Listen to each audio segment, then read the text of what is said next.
Welcome to Paradise in the Pines, a podcast about the people, places, and stories that make this the home of American golf. Brought to you by the Pinehurst Southern Pines Aberdeen Area Convention and Visitors Bureau.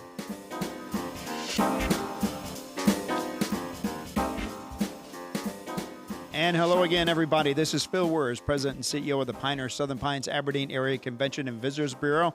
And joining us today in Paradise in the Pines is the Editor-in-Chief of Our State Magazine, Elizabeth Hudson. Elizabeth, pleasure to have you in Paradise in the Pines. Thank you, Phil. It's nice to see you. And thank you for inviting us into the headquarters of Our State Magazine in Greensboro, North Carolina. So you've been here for a number of years, 25, I think, when you first got here. That's right. Editor-in-Chief since 1999. So congratulations on a quarter century with this spectacular magazine. Thank you. I've been here since 1997 and then Editor-in-Chief since 2009. Oh, okay. Yeah. But I misread your bio then. Yeah. But no, you've done a fabulous job. Thank you. And I've told people from a tourism standpoint, and having worked with Southern Living many years ago when I was at the Grove Park Inn Resort and Spa, I don't call it the Omni Grove Park. To me, it's still the Grove Park Inn when Mrs. Salmon's on it. But I always say that our state is the Southern Living of North Carolina. Oh, very nice. It is that good. How does a young lady who grew up in Farmer, North Carolina, end up as Editor-in-Chief at Our State Magazine? That's a big question. Yeah, a lot of luck in the universe and all of that. But no, I grew up in a little town, Farmer, which is southwest of Asheboro, and just had a wonderful childhood down there. And I went to college at UNCG and got an English degree, and really kind of had no idea what I wanted to do after that. Ended up, working in a bookstore and just kind of thought that's what I would do. And one day in the bookstore, I picked up a copy of this magazine. I had never seen it before. It was 45 pages. It was still saddle stitched. I mean, just a tiny little thing. Our publisher at the time had just bought it, I think the year before. And I just started flipping through it and just kind of had this feeling of, oh my gosh, this is where I want to be. They had it was a summer issue, and they had tomatoes on the cover. And in fact, I'll never forget it. It was just these tomatoes, and it said, "Summer in North Carolina, a true romance." And growing up where I did, tomato sandwiches are a thing on white bread with mayonnaise. Yeah. And so I just thought I just felt a real connection with this magazine, and kind of just randomly applied for any kind of job. They really weren't hiring. And I got an interview here, and they said, well, what would you do here? And I said, I have no idea. And they said, well, we could really use somebody to answer the telephones. And so I was hired as a circulation assistant to answer the telephones. We had maybe at that time, I don't even know, 10 employees. I mean, it was just a really small staff. There was one editor and maybe a handful of salespeople and a marketing director, and really that was about it. And my job was to sit in a little room and answer all the phone calls that came in, open all the mail, which was just amazing because I'm on the phone with all these people in North Carolina who would call to get a subscription or, call to cancel a subscription or call to talk about a story idea. I'm sure you would talk them out of that. Right, exactly. Well, and they would say, and where are you from? And, how people are in the South. Yeah. And so I'd have these real conversations with people, and I would write down whatever they told me on these little Post-it notes. And at the end of the day, I would take my notes into the editor at the time, and I would just tell her, this is what I heard on the phone today. Yeah. And we started kind of, creating stories based on what readers would say. I wish you would cover this or that or whatever. And the magazine started to grow. When our publisher bought it, he really put a lot of effort into making the magazine better than it had ever been. It was started in the 30s, and hired a great sales team, and we just started to get bigger and bigger. And so after about a year of answering the phones, they moved me into what was, the editorial department was a department of one. Now it was a department of two. So it was the editor and me at the time. And I took on some duties that were editorial based. I did book reviews and things like that. And I edited the quiz that's been a staple of this magazine for ever and ever and ever. And then just kind of gradually started working my way into more and more things. I was an assistant editor for a while, an associate editor, a senior editor, just taking on more and more responsibilities until 2009 when I became EIC. You mentioned your publisher. We'll go ahead and name him, Mr. Bernie Mann, and he's been obviously very influential and a great inspiration. Can you talk about him and how important he's been to the life cycle of this magazine? Right. Well, he, talk about a true visionary and really a mentor to me also. But he saw this basically black and white publication that had been around for a long time and Hmm. had a small established audience, but a loyal and devoted audience. Yeah. And really thought, this North Carolina is such a beautiful state. This magazine should reflect what the state looks like, and it Hmm. didn't at the time. He had seen a magazine called Arizona Highways, and which really is, I stunning. remember that. And he thought, why doesn't this magazine look like that? Hmm. And so he bought it and really put a lot of money and effort and attention and time into making it full color. It was still black and white when he bought it. I think the cover was in color and maybe one other thing inside, and that was about Huh. it. So his just um, hands-on role as a publisher. I mean, he comes into the office every single day, and he's still a big part of this company. Even though several years ago he turned it over as an ESOP, so it's now employee owned.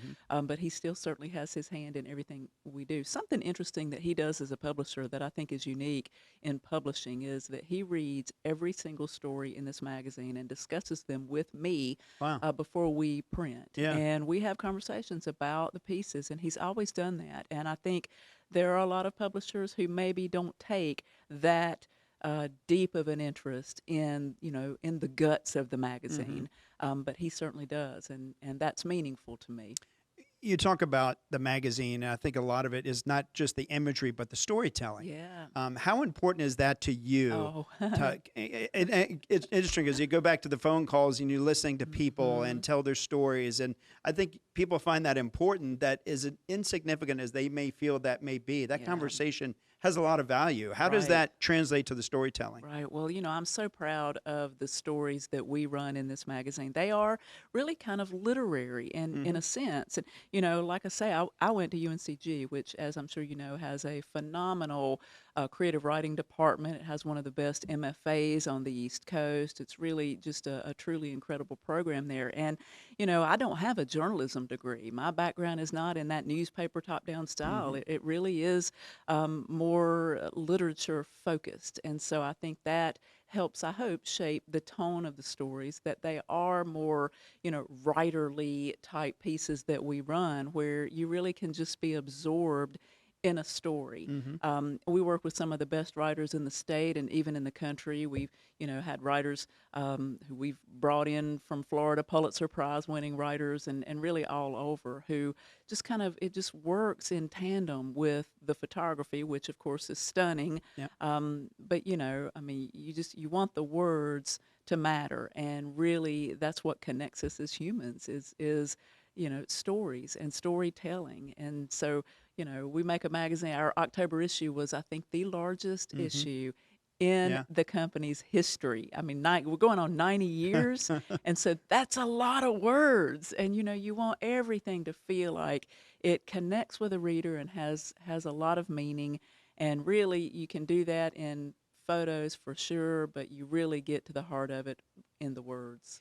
How much were you inspired as a child growing up in the country? I think it lends Hmm. itself to creating an imagination because if Yeah. you grew up in a bigger city, you're exposed to so much stimuli. To Right. be growing up in the country, what inspired you to get into this business? Because you read a lot about some of the stories you tell and about your upbringing or your mom Yeah. and things that really people can connect to. But how much Right. did it inspire you as a child growing up in the rural part of North Carolina, where we're from in Moore County? Everybody knows about Pinehurst, but a Yeah. lot of Moore County is very rural. Yeah, exactly. And well, most of North Carolina is still, I mean, we're still very much a rural state. Hmm. And while we have some great, see, I love living in Greensboro, and I love visiting Charlotte and I love Raleigh. But when you drive around this state, it is still largely an agricultural based state. It feels very rural to me. And that feels, like home to me. Hmm. Red clay was my backyard. The URAs were my Yeah. backyard. And my parents, they were small business owners. My mom had a craft store in Asheboro, and my dad had a little cafe in Asheboro. And so I spent most of my childhood actually really more in town, in the town of Asheboro with my grandmother. She lived, kind of right off the main street, right behind the courthouse. She lived directly across the street from the public library. And as much time as I spent with her, we would walk across the street to the library nearly every day in the Wow. summer for Yeah. sure, and nearly every weekend, and come back with just stacks of books. And she was a big reader, and I emulated that from her and became a reader as well. And I just remember being in her hammock in the backyard and plowing through books and just reading as much as I could. And even when I went to UNCG, I really didn't know what I wanted to major in, Mm. and when I realized if you get an English degree, you get to read a lot. Right. And so, I Yeah. think and I'm an only child, so I always, books were really my companions, my escape, Yeah. they were everything for me. And then when and that's why I took a job in a bookstore. I mean, I just wanted to be surrounded by things to read. And, if you break it down, that's what I do for a living now. Now, you were with the magazine. You said you joined in '99, editor in chief, 2009. So when you finally were bestowed that title, Hmm. how gratifying was it, Oh, but how wow. scary was it Right. too? Exactly. All of that. It's still scary. It's still gratifying. It's still, I have to wake up and think, oh, wow, what What's has next? happened? Right. Yeah. Right. But, I mean, this magazine is so much a part of me, and the stories that we tell with positivity and celebratory nature. Hmm. I think I'm an optimistic person by nature. My mother was, and is a very happy person. My dad was a very happy. I've been around just happy scenarios my whole life, and so coming here and being in a place like this where, we do celebrate the good things about North Carolina, Hmm. everything that is beautiful and wonderful. That's what we focus on. And I'm proud to be able to do that. I think it's a great responsibility that I don't take lightly. And from day one, 2009 to now, I recognize the enormity of the challenge. I never want to let a reader down. I never want somebody to say, I didn't really care for that piece. That would be heartbreaking if and I'm sure that happens, but I hope not. Yeah. That's not my goal. My goal is to find stories that even lifelong North Carolinians can say, wow, I never knew that. And I love that. Kind of getting out in the state, that's something that's also important. I think any Hmm. great editor needs to get out from behind their desk, get Yeah. away from the computer, and put themselves in the shoes of a reader. See the landscape that a reader sees, eat the food that a reader eats. I plan entire trips around the state based on what I'm going to have for lunch and dinner. So, I got to ask you, 100 counties in North Carolina. Have you yeah. been to all 100 I have counties? been to all 100, but even more than that, I mean, more than just, I'm proud to say that I've done more than just driven through or Yeah. dipped my toe in. I have spent significant time in all 100 counties, but, I feel like every year, there's still more to discover, more to Hmm. learn. I was telling you right before we jumped on here that I just spent the day last Thursday in Sanford, and it was just an amazing experience to have the day there. And last month, I was in Graham County for several days. We work a year in advance, and so Right. our annual mountain issue, which will be 2023, Hmm. is devoted to the Smokies and that area. And so I went out there to kind of spend some time and figure out what our stories might be that you just can't Google. Yeah. The and when you talk about food, Yeah, what's let's exciting, talk I about love food. and talk about, you get 12 covers a year. So Right. and some of those are food related. Talk Mm-hmm. about what are the decisions that go into a beautiful mountain scene, Yeah. or beautiful juicy cheeseburger. Right. What are some of those decisions, and what goes into deciding what's on a Yeah. cover of our state magazine, since Yeah. there's so few per year? Well, covers. I mean, that's your bulletin board right there. Right. That's one of the most important things we do, and it takes the entire month to kind of figure all that out. It's funny you say that about food covers because even with the 90-year history of this magazine, do you know we really never focused on food until well into the late 90s. I Hmm. don't think we even had our very first food cover until something like 1996, maybe. I mean, it took a long time, which is crazy to me because, we're Southerners. I Yeah. mean, food is because food stories, and the same with our food pieces, even we do themed food issues. And food stories are never about the food. It's about people, and it's about place, and it's about, I just told you about a tomato sandwich. Well, it's not about the tomato. It's about the fact that my dad grew tomatoes in the backyard, and I would pick one before I went to work, and I would slice it at work and make myself a tomato sandwich when all my, coworkers were in our early 20s or running to McDonald's. I'm the weird one in the back break room, slathering some Duke's mayonnaise on bread. But and that's not about food at all when you think about it. But we established really kind of some passion points for the magazine years ago that were these kind of touchstones of things that I wanted readers to be able to connect with. Beauty being one of our main passion points. We wanted to be able to look at any issue and go through and say, have we fulfilled that criteria of beauty? Yes, we have. Have we fulfilled the criteria of food, and how have we done it? How have we fulfilled that criteria of landscape and region and strong sense of place, and so on. And so our food covers, need to evoke, I think, a sense of nostalgia. I want a reader to look at a food cover and feel like that could belong nowhere but North Carolina. I'll tell you a funny story. Several years ago, we did an issue that was 100 foods you must eat in 100 counties. Now, I didn't call it the 100 best foods in 100 counties. It was the 100 foods you must eat. Yeah. Because I wanted it to be foods that really felt like they were of that Authentic, county yeah, and for kind of sure. indicative of place. Yeah. And so our cover for that issue was a pimento cheese sandwich that was from, I want to say it was from Forest City. It And was. I remember. And I great went cover. and I went there Oh, specifically really? because I From saw it in Smith's Our State Drugs. magazine. Yeah, it was from Smith's Drugs. And so we did this, had our food photography. We went to get the pimento cheese and took it into the studio and made the sandwich and shot it and everything. Well, we have a newsstand consultant who we work with every month on just various elements of our covers. And he lives in Massachusetts. And he's great. We've been working with him for years, but he lives in Massachusetts. And so I'd sent him the cover, and he sent me a note, and he said, I don't know what this is, but you cannot put this on the cover of the magazine. Nobody's going to know what this is. And I said, oh, yeah.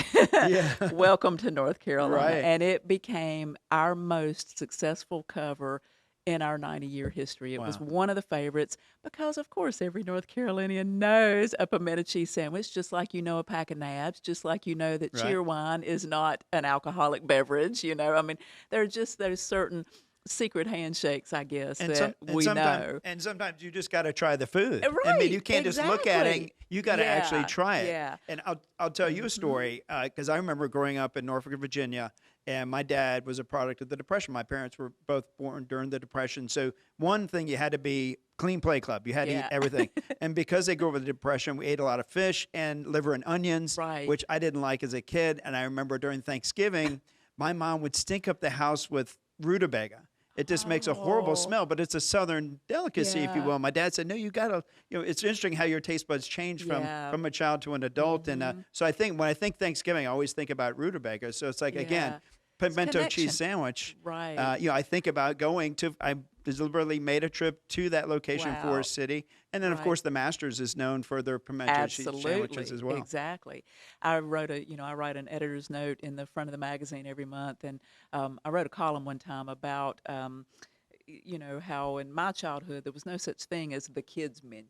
There really wasn't a kids menu Right. at restaurants. Yeah. And we in Asheboro, my dad was a golfer, and so we belonged to Pinewood Country Club, and we would go there for dinner. And I'm a little kid, and my parents, of course, are ordering steak and whatever, and I'd get the shrimp cocktail, and because I ate what they ate. Right. I ate the food that adults ate, and didn't know that there was an option to get. There was no chicken fingers or Right. what. I don't even know what that is really. So, yeah, I mean, my grandmother was an amazing, just an incredible cook. Just country food. That's what I knew how to eat, and still love those things, and still just really think about how I felt when I was 6 years old with a plate of chicken pie. Chicken pie. Yeah. I passed a place yesterday that sold chicken pies. It was up near Advance, North Carolina. I'd never Yeah. seen. It looked like a little gas station selling chicken Right, pies. I'd never right, seen that sign before. right. That was Yeah. kind of cool. Well, and gas stations have some of the best food. You're You know, our burger cover that we did back in May, which was this amazing, just incredible photo of this cheeseburger. That you talk about a hole in the wall place. It was up near Lake Hyco or huh. Hyco Lake. And I had been up there and we saw it, and it's attached to there's a gas station, and then there's a little freestanding building that is, two people couldn't be inside it. Hmm. That's how small it is. And they have a little grill, and there was a line of people, and I thought, well, whatever that is, it's got to be good. Right. So stood in line, get the burger, could not finish it. It was just gigantic Uh. and amazing. One of the best things I've ever eaten. It was that's why we put it on the cover, because it was that good. But, you don't want to pass up little places like that even though they might not be that attractive on the outside, what is inside is goodness. Absolutely. But one thing's cool about Our State Magazine is you have a very loyal following. And so being in Pinehurst, where we're located, Pinehurst, Aberdeen, Southern Pines, you annually, and we appreciate you coming to Pinehurst Resort every year for the Best of Our State, which Yeah. will be back as we record this. This will appear right before Thanksgiving. But again, you come the first weekend in January, and it's always sold out. Right. Talk about how special that weekend is Oh, to really wow. connect with your readership. Absolutely. Well, it's the one chance of the year when the magazine really does just get to become 3D, and it is all the stories and music and everything that comes to life right there on the grounds of the Pinehurst Resort, and it is so much fun. I mean, you're right. It's 800, of like, as we like to say, our best friends who come to be with us for the weekend to, listen to amazing speakers. The lineup changes every year, and just spend time with the staff. And I've gotten to meet so many people. In fact, one of the things I'm really excited about for 2023, when we're there for Best of Our State, is we're introducing a new feature in the magazine to celebrate our 90th anniversary that will be reader profiles. We are looking at our long-term subscribers and telling their stories in the magazine. And a lot of these people are people I've actually met from our Best of Our State weekend who have been coming for 10 years, 15 years, just really, you're right. There is a lot of loyalty there. And I hope once people, find us, they never want to leave us. I'm going to play a little rapid fire with you. So I'm going Yeah. to put you on the spot here Okay. a little bit. But so they can be quick fire answers, or you can delve into it a Stream little of bit if you want. consciousness, right? So I got to ask you, North Carolina, is it Duke or Carolina? Carolina for me all the way. My dad went to Carolina, so that. There you go. Western barbecue or Eastern barbecue? Oh, Why? right. Now, see, this is getting tricky for me to answer questions like this. And I know, I'm I don't wanna put supposed you on to the say spot. I I love know. them all, which I do love them all. But I'll be honest, nobody really loves everything all the time. And I grew up in Asheboro, which is a stone's throw from Lexington. And so to me, the epitome of North Carolina barbecue is what I grew up eating at the places in and around Lexington. That said, now, I really like Eastern style too, and have had great experiences at, Wilbur's and Parker's and Bee's in Greenville, which Oh, is yeah. another kind of I hole in lived the at wall Greenville, place. went to Bee's many, many times. Right. Talk about a hole in the wall kind Right. of. I mean, I think for me, when it comes to barbecue, I'll take it any way you got it, and I will gladly eat it however. I hear Pick ya. and Pig, which I know. Pick and Pig, they're yes, coming back. Yeah, I'm excited yeah. about that. So yeah, I mean it it's just amazing how good barbecue is in this state. I mean, it really is one of our iconic things that we can just be proud of and claim as our own. Mountains or the coast? Oh, interesting. I used to be a coast person, and I still am. In fact, I just got back from Emerald Isle last month and just had an extraordinary time. Do you shag? No, but I would love to learn. I took lessons one time. Oh, did you? For like a day, and loved it. But I really kind of I have two left feet, and Me and too. I can't grow anything either. So gardening and dancing would not be my specialties. But I love to watch it. I love the music. But I went to Appalachian before I went to UNCG for a year, and that didn't really take. It was very cold. I was 17 years old when I got there, and it just wasn't the right place for me at the time. Right. And for a long time, I had difficulty with the mountains because of that experience. But I've been back so much now, and in fact, spent last fall, I spent a week at Grandfather Mountain, and the light is so beautiful there. It is so extraordinary. I've climbed the profile trail and been on Yeah. those ladders that you just The fear for your swinging life. bridge. Yeah, all of that. And really, there's such a different feel between the high country part of the mountains, so like Boone and Hmm. Blowing Rock, and then Cherokee, or if you're way way out toward Murphy, those areas in the Silva. Yeah. far west, right? There's a dramatically Hmm. different feel, and I love that you can really kind of find different personalities depending on which region of the mountains you go. So I've come to appreciate that and love that. But I mean, it depends on the season, it depends on my mood. This is why I live in Greensboro, because I can easily Got both. get Yeah. to both, just in a few hours, 3 hours one way, 3 hours the other way. Biscuits or collards?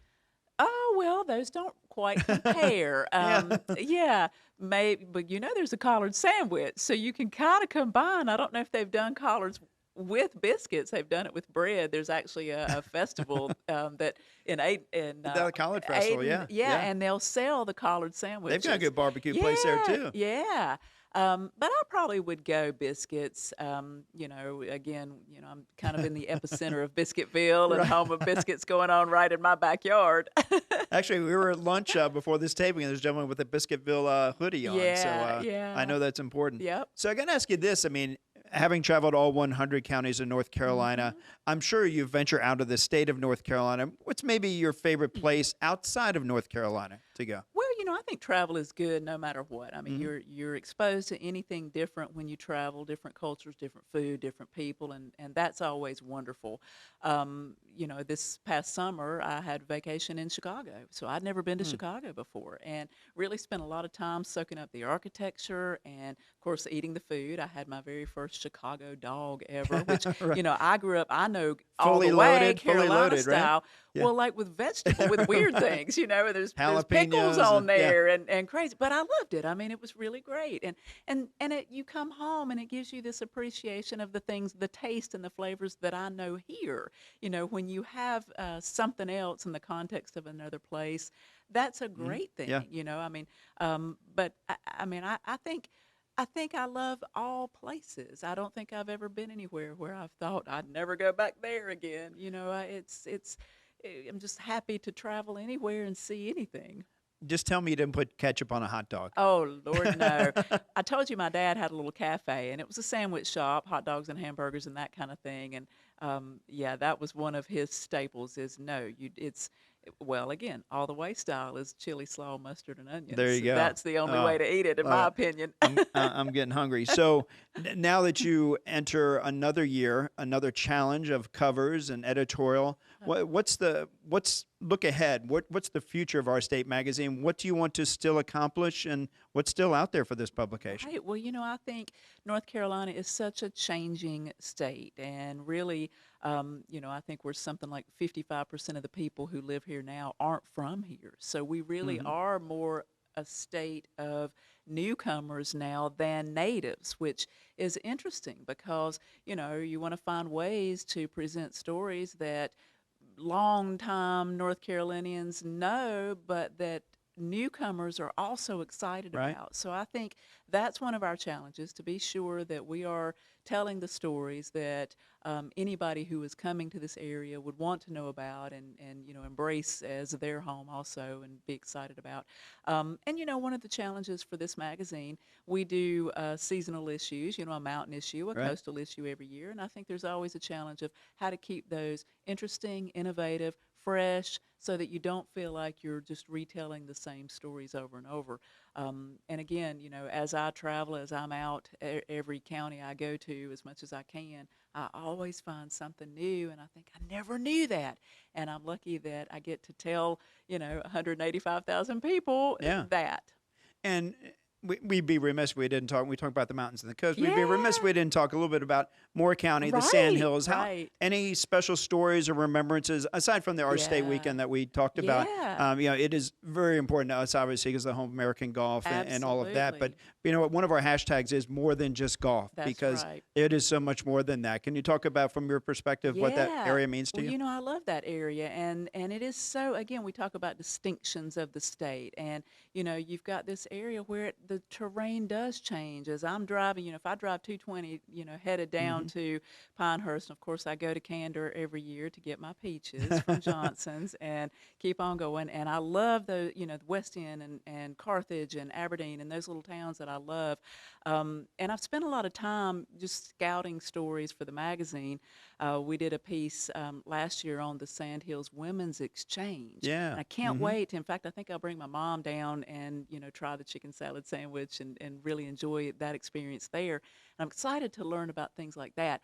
I'll tell you a funny story from a few years ago. I was in the Sandhills area, for about a week, kind of looking for stories that we wanted to do for a photo essay. We run, as you know, these 20-page, amazing ad-free photo essays that are really the hallmark of the issue. And I wanted to cover the Sandhills. And so I spent the time down there to get a shot list together of everything we're going to shoot, and worked with this photographer. It's an amazing photographer. She actually lives in Aspen, Colorado. We fly her in. And I had been to Weymouth Woods, and I was with a ranger who explained everything about Weymouth Woods to me, and I just, was enamored with the area, and he's showing me the flora and the fauna, and we're just talking about everything about it. And he says, "Ann, we're home to the rare and endangered red cockaded woodpecker here." And I thought, that's so cool. And he's pointing at the trees. And so I'm giving my shot list to the photographer and saying, "And we want to shoot this and this and this and this." And I said, "And at Weymouth, that maybe you could find, if you get lucky enough to see one of these rare and endangered red cockaded woodpeckers." And she says, "Okay." Well, she gets permission to spend the night. She camps in Weymouth Woods and Wow. camps overnight. The next day she calls me, "Elizabeth, I got it. I got the woodpecker." "You're kidding." She says, "No, I got it." She's got it in the tree. And so the images come in, and we're going through everything, and I've got this amazing photo of a pine tree and, a woodpecker in the tree, and I'm writing the copy and I write the caption, and it goes to press, and I'm so excited. And the issue comes out, and you can probably tell where this is going. And all the phone calls started. This is where my days of answering the phones came back to me, because now I've got 100 calls or more coming in. Most everybody was gracious and nice about it, to say, "I see that you have a shot of the red cockaded woodpecker, the rare and endangered one, and maybe you do, but I can't see it for the very common red-headed woodpecker that is obviously in the way," which, of course, Yeah. that's what we photographed. Yeah. And in my excitement, I neglected to have that photo fact-checked. We have an extraordinary stable of fact-checkers, but obviously that was my error. And let me assure you that will never happen right. again. And I now know the difference between the two. But, that's just something funny that stands out to me. But, we've covered the Blessing of the Hounds, which is Yeah. another extraordinary event. And I think people don't realize the equestrian history that is It in the it Sandhills predates golf. area. Yeah. Exactly. And so there's so much to get excited about down there. Of course, I love the country bookshop, and I Yeah. could go on and on. And Weymouth Woods is also home to what's believed to be the world's oldest longleaf pine, Yes, it 475 years old. is. The Party for the Pine is every year. I went to that Right. last year. I don't know anything about forestry, but I learned why they do controlled Right. burns. It's fascinating. And I saw the second oldest, which was huge, but the ranger that took us through there, the oldest one was not as thick. But I realized, and he told the story, that when you look up and you see these beautiful pines, the ones that are really kind of craggly and gnarly, Yeah. that's a sign of significant age. And I'm like, Right. really? Right. And so that's how they were able to determine, how it was 475 years old. Exactly. So just great stories And like don't that. you love learning things Yeah. like that? It makes you so appreciative of where you live when you can just get a little bit deeper into the landscape and the stories and the history. And, that's what I think we do well. And last question we'll ask you before we wrap up. This will post before Thanksgiving. I told you about my Thanksgiving with the rutabaga. What is your best Thanksgiving memory or tradition? Oh, so many. I'm an only child, but had, cousins that came in, and we all got to be together for Thanksgiving. And my grandmother would cook. When she died, my mother took over the entire cooking everything for the family. And now, my dad died 7 years ago, and so now it's really just me and my mom. Mm. And so we have a small Thanksgiving for just us. But she's going to cook a turkey no matter what. She's going to cook we're going to have dressing, and it's dressing, not stuffing. So we're going to have Thanksgiving Right. dressing no matter what. And we'll just enjoy being together. Just a Yeah. couple of days ago, she had some boxes in her garage.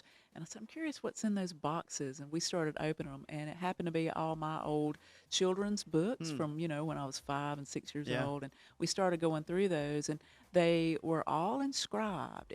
Just about every one of them were gifts to me, and it would say, Merry Christmas, love, Grandma Norva and Grandpa Hudson, December 1974 Hmm. or whatever. Wow. And so my mom and I just spent hours, going through these books, and we found my dad's old baby books that were in there too, also Mhm. inscribed to him, from his mother, 1942 or whatever it Yeah. was. And, we pulled several out. And I think we might actually read some this That's awesome. Thanksgiving and maybe for Christmas too. Those are very special memories. And Yeah. I also remember kind of a fun side. I remember eating a lot of turkey and cranberry sandwiches Right, days right, after Thanksgiving. That right. was my favorite. Exactly. And now with stuffing or dressing would be good Yeah, as well. yeah. Elizabeth Hudson, always a pleasure to meet you, to Thank talk to you, you, to hear Phil. your lovely accent. I told Dan, our podcast producer, it's like, you have the voice where you'd feel good if somebody said, bless your heart. Right, exactly. You can tell that I am not from Boston, right? Exactly. Well, thank you again, Elizabeth Thank Hudson. And if you. you want to learn more about the destination, the Pinehurst, Southern Pines, Aberdeen area, go to homeofgolf.com. To watch this vodcast, go to our YouTube channel at Home of Golf, Home of American Golf. And then to also see this podcast and listen to it, just go to your favorite podcatcher and search Paradise in the Pines. Elizabeth Hudson, thanks again for joining us in Paradise in the Pines. For Elizabeth Hudson, I'm Phil Wers. We'll see you next time.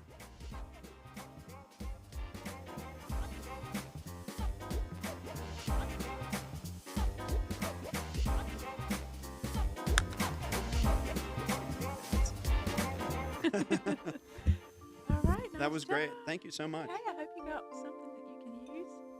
We'll use every second of it. Well, thank you. That was awesome.